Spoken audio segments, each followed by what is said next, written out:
This filmed ballet of Romeo and Juliet, it's produced by the Royal Ballet of London with a musical score by Sergei Prokofiev and choreography by Kenneth Macmillan.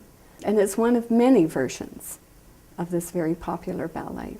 It represents a very lengthy history of collaboration and development toward the ultimate end of an artistic masterpiece.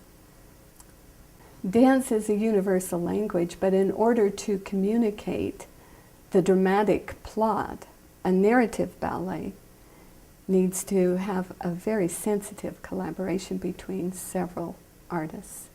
In this case, those artists drew their inspiration from the imaginations and the intelligence of Shakespeare.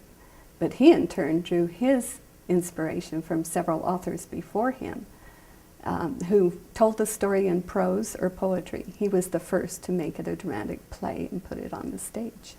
Kenneth Macmillan's choreography brought new life into this ballet.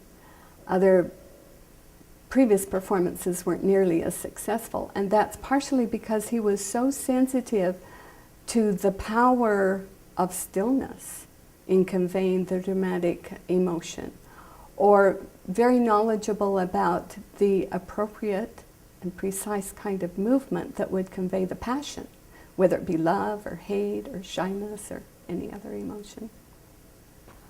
Macmillan was actually conceiving and choreographing and working with this ballet with two very fine young artists, Christopher Gable as Romeo and Lynn Seymour as Juliet.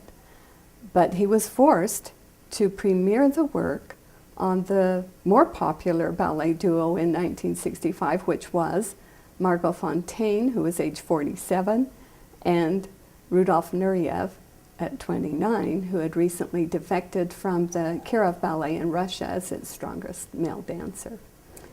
Well, remarkably, Fonteyn at 47 is playing a 14-year-old with the guidance of the choreographer. Macmillan gave her very simple, shy, modest movement to portray that in that scene, and it's very evident that she's working cautiously with this new acquaintance, Paris. Again, we find that Macmillan is a master of his craft because he has taken the character development through the movement choices and shows emotions of fun frolicking with the Montague trio, Benvolio and Mercutio and Romeo, linked at the shoulders in their folly and in their unison movement.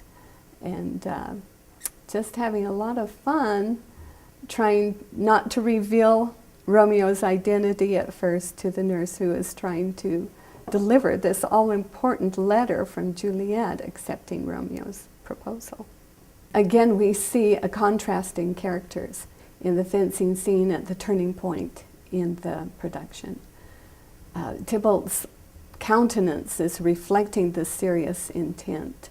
His looks could even kill, whereas Mercutio does not even realize the seriousness of this catastrophic decision. He thinks it's just fun and games, and he's just having a great time playing around with Tybalt. Though 19 years difference in their ages, Fonteyn and Nureyev had a lasting partnership.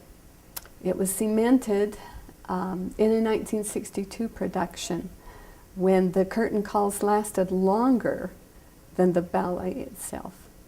Nureyev dropped to his knees and kissed Fonteyn's hand, and that made the lasting partnership until Fonteyn retired in 1979. They had very different backgrounds and temperaments, but they were devoted and faithful to each other. Nureyev commented in a documentary on Fonteyn that they danced as one body, one soul.